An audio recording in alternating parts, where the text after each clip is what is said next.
Welcome to the Lost Sci-Fi Story channel. If you're ready, let's begin today's story.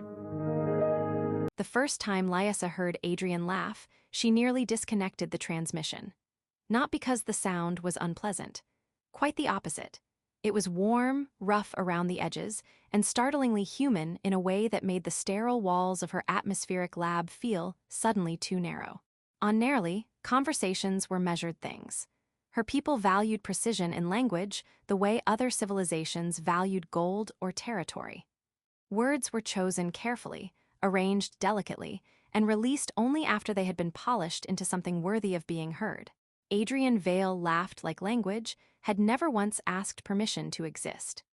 The sound crackled through the quantum relay as Lysa stood in front of a floating diagnostic display, one elegant hand frozen above a stream of rotating molecular data. Her silver hair drifted weightlessly around her shoulders in the dense air of her laboratory, while the human on the projection screen leaned back in his chair, shaking his head. "I'm sorry," he said, still grinning. "I know your oxygen membrane calibration is apparently a matter of interstellar importance, but the fact that your emergency alert sound is basically a sad flute is the funniest thing I've heard all month." Lysa stared at him through the pale blue shimmer of the holographic field. "It is not a flute." Adrian raised an eyebrow. "It sounds like a flute that has lost the will to live. It is a harmonic warning tone. It sounds depressed. It is dignified. It sounds like your building apologizes before it explodes." Lysa pressed her lips together, determined not to encourage him. That lasted approximately 3 seconds. Then she laughed. It escaped her before she could stop it, a soft, bright sound that surprised both of them. For a moment the laboratory seemed to fall silent around her, as though the machines themselves were shocked enough to pause and listen. Lysa almost never laughed during work, mostly because her work usually involved volatile atmospheric compounds that disliked sudden vibrations. But there she was, standing among suspended screens and glowing tanks, laughing because a human engineer 3-star systems away had declared her emergency system emotionally fragile. Adrian blinked. "Well," he said quietly, "that was worth insulting your technology for." Lysa immediately looked back at her data stream to hide the warmth rising beneath the translucent skin of her cheeks. Their first conversation had been purely professional. His station had purchased a Nerlian pressure conversion array, and no one in his engineering division could understand why the interface kept translating maintenance warnings into poetry. Adrian had opened the channel expecting a technician. Instead, he found one of the scientists who had helped design the system. Lysa had expected a routine troubleshooting session. Neither of them had expected to still be talking 2 hours later. That had been 23 months ago. Now their calls had become part of her life with such quiet persistence that she no longer noticed how unusual it was to arrange her evenings around someone who lived beneath an entirely different sun. Every cycle, after the lab emptied and the city dimmed into its twilight glow, she activated the private relay in her quarters, and Adrian appeared in a shimmer of blue light, usually holding a cup of something he insisted was coffee, and she insisted looked medically irresponsible. On this particular evening, he squinted at the display behind her. "You're still at work. I am aware of where I am. You promised me you were going to rest. I promised I would consider resting." That is scientist language for absolutely not. That is because you have become annoyingly fluent in scientist language. Adrian smiled. "You called me annoying with affection. That feels like progress." Lysa folded her arms, pretending to inspect a nearby console. "You imagine the affection." "Oh no, I'm pretty sure it was there. Tiny amount, very microscopic. You probably need one of your giant terrifying machines to detect it." She turned her head just enough for him to see the faint smile she was trying to suppress. "Your confidence remains astonishing considering your species willingly consumes liquids that smell like burned wiring. Coffee is sacred. Coffee is punishment. You haven't even tried it. I have scanned it. That is not the same." The scan suggested corrosion. "It builds character." Lysa glanced at him then, at the familiar dark hair that never seemed to stay in place, and the tired but intelligent eyes that always softened when he looked at her. Human faces were expressive in ways she still found fascinating.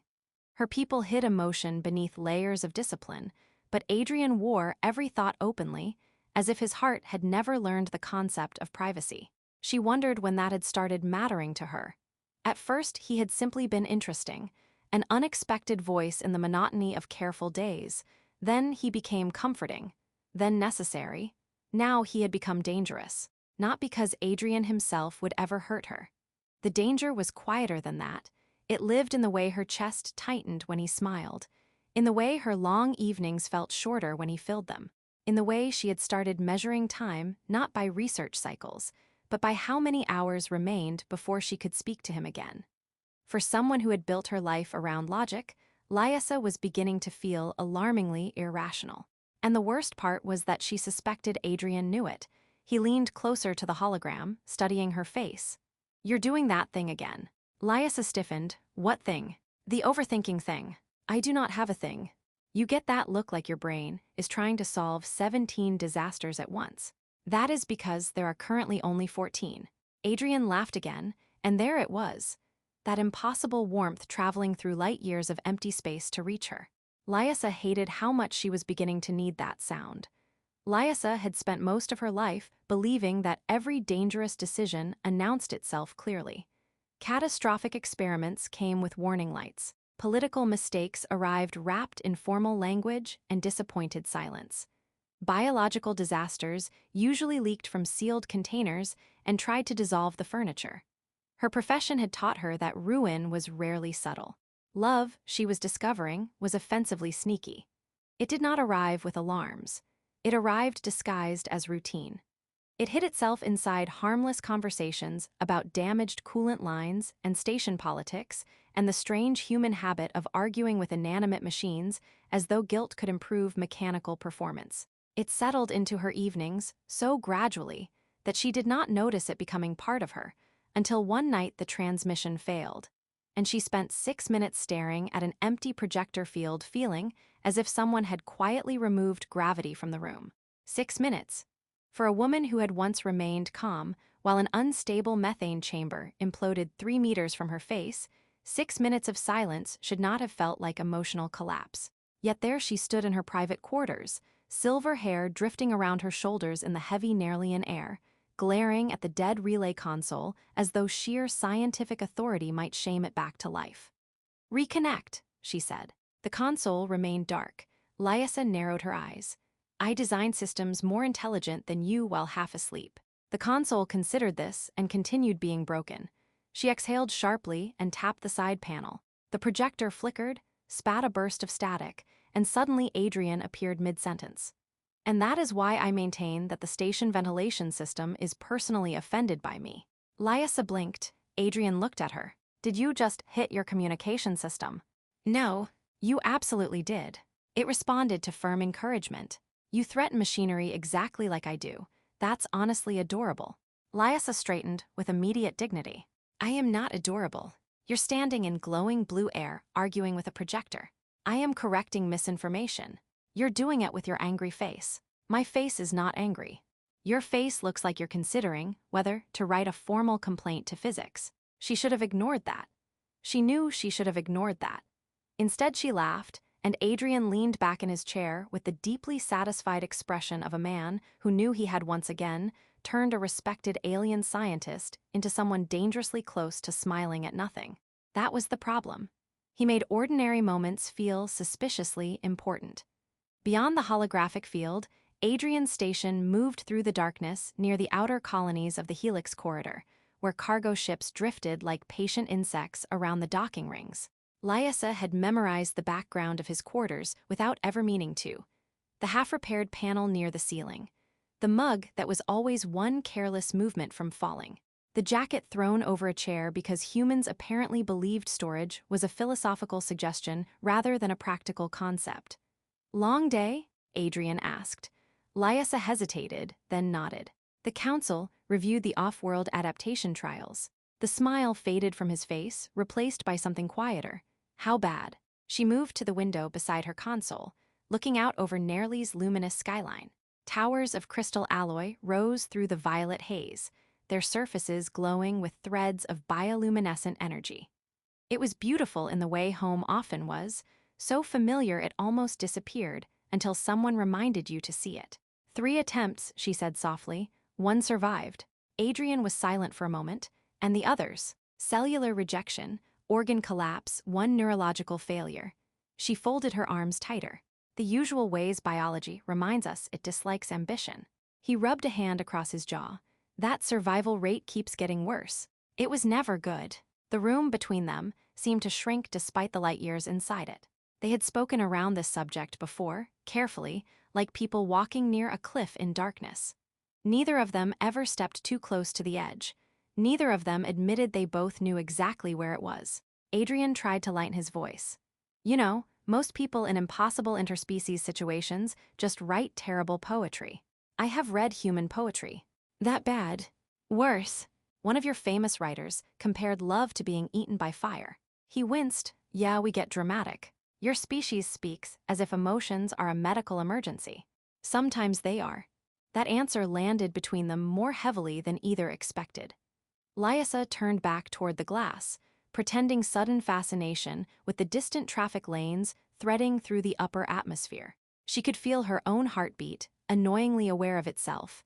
Nerlian hearts were not supposed to race during harmless conversations. Her body clearly had not been consulted.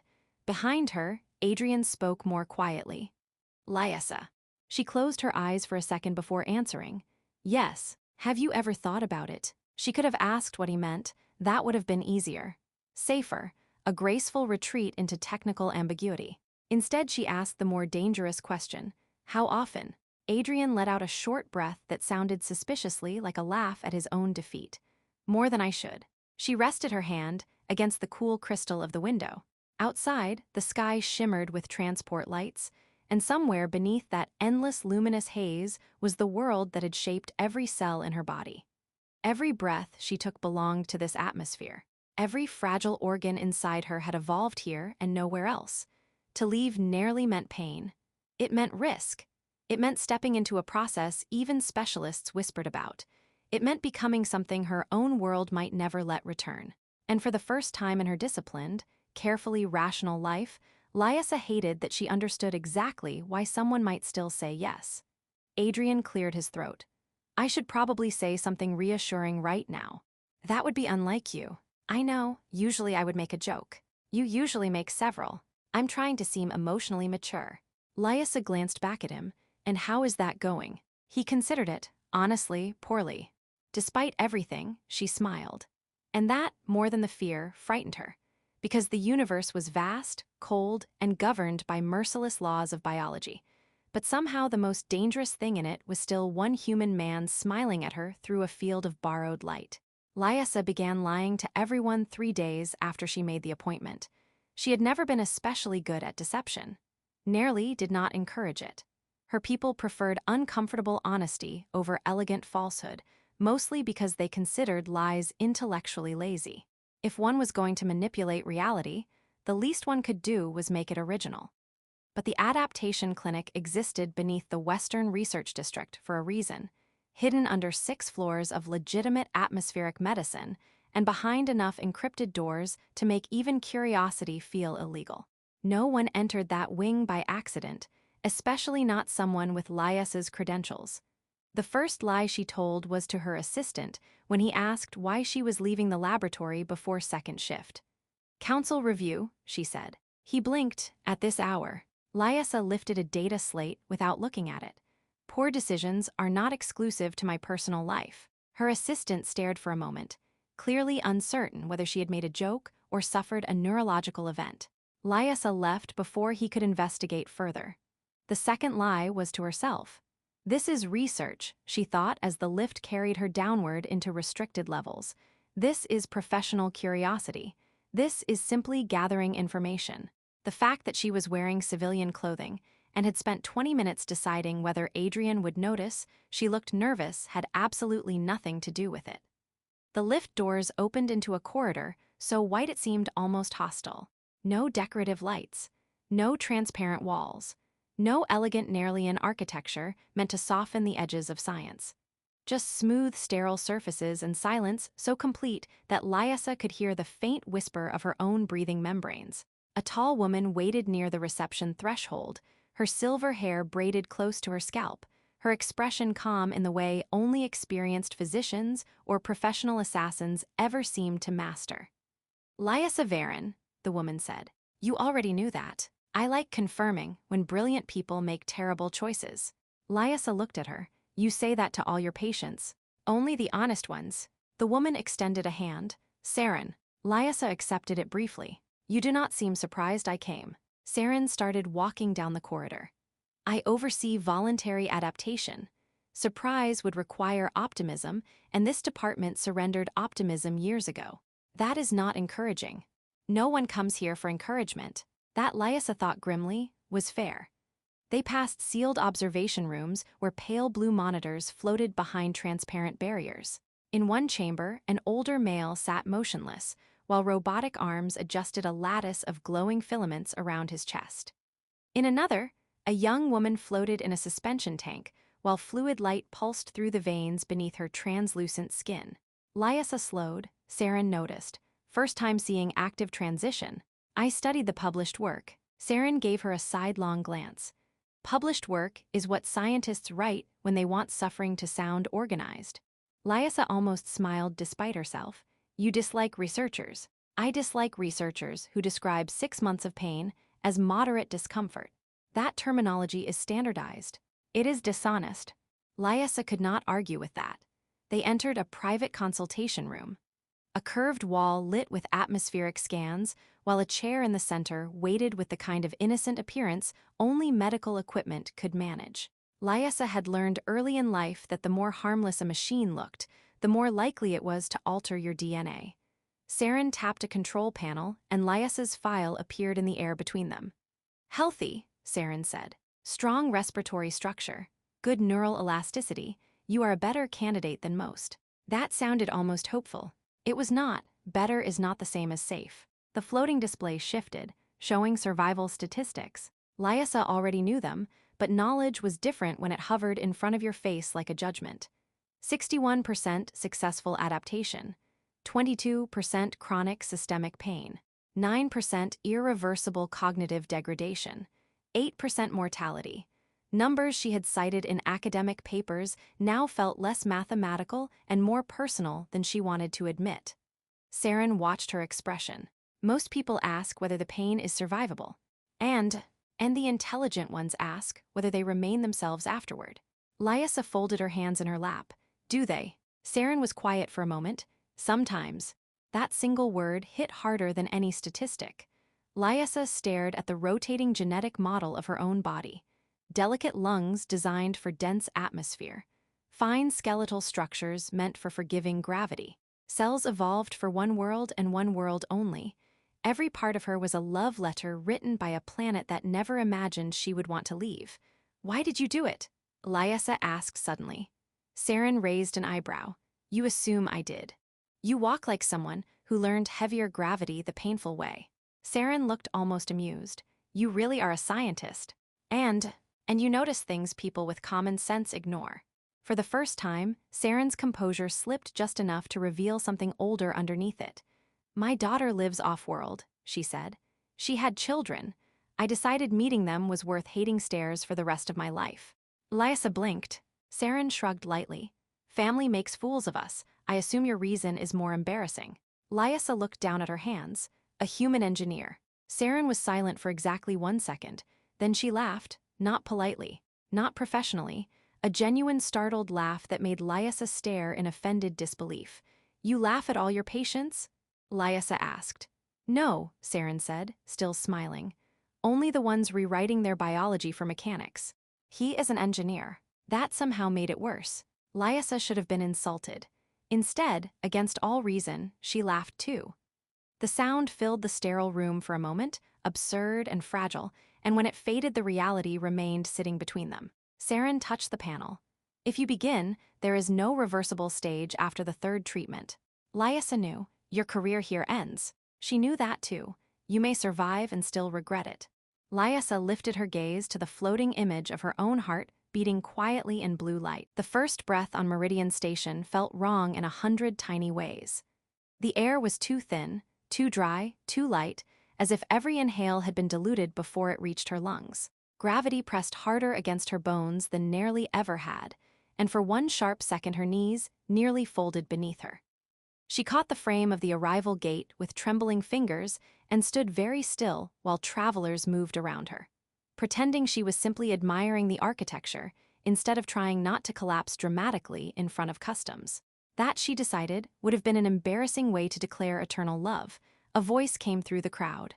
Lysa. She looked up. For 2 years, Adrian had existed inside a rectangle of light, a face in blue projection, a voice delayed by relay lag, a smile interrupted by static. Her mind had prepared for dozens of possible versions of this moment, and somehow none of them matched the simple reality of him standing there in a gray station jacket, staring at her as if he had forgotten every language he knew. For once in his life, Adrian Vale had absolutely nothing clever to say. Lysa found that strangely satisfying. He crossed the distance slowly, as though any sudden movement might frighten the moment into disappearing. "You're real," he said at last. She managed a weak smile. "That is usually how arriving works." Adrian let out a breath that sounded suspiciously, like a laugh tangled with relief. "I spent the last 6 hours preparing something better than that. And this was the best version." "Oh, absolutely not. The good version involved confidence and probably better posture." Despite the pain humming through her muscles, Lysa laughed softly. It hurt her chest now when she did that. The physicians had warned her that some things would feel different after adaptation. They had neglected to mention that happiness itself could become physically heavier. Adrian's eyes moved over her face, searching for signs of damage she could not hide. The treatment had changed her. Her once luminous skin now carried a softer pearl tone. The fine silver of her hair had darkened in places like moonlight caught in shadow. Even her eyes, once bright gold, now held a ring of green around the center, where her altered biology had rewritten old chemistry into something capable of surviving his world. "You shouldn't have done this alone," he said quietly. Lysa raised an eyebrow. "You would have tried to stop me." "Yes, exactly. That is a terrible argument. It was extremely effective." He shook his head, smiling despite the worry still written all over him. Then he reached for her hand. Such a small thing, a movement so ordinary most species would never think twice about it. But for Lysa, whose entire world had once existed behind glass and holograms and impossible distance, the first touch felt like the universe pausing to acknowledge what she had sacrificed to stand there. His hand was warmer than she expected. Her fingers tightened around his before she could think better of it. Adrian looked down at their joined hands and gave a quiet, amazed laugh.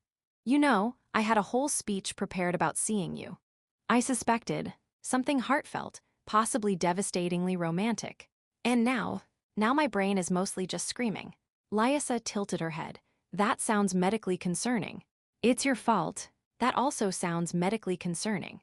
He laughed then, properly this time, and the sound loosened something inside her that had been clenched for months.